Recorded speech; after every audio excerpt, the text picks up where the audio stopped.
welcome to Patho Kinda Simple Part 2. This is the part 2 of a series of pathology, which is really important for the exam. So I hope you find this useful and that you learn all of the high yield facts of this subject for your exam. First of all, we're going to start with developmental lesions.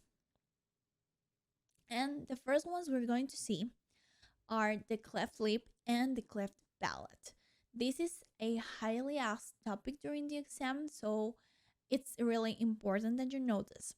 The cleft lip is 80% of the time going to be unilateral and 20% of the time is going to be bilateral.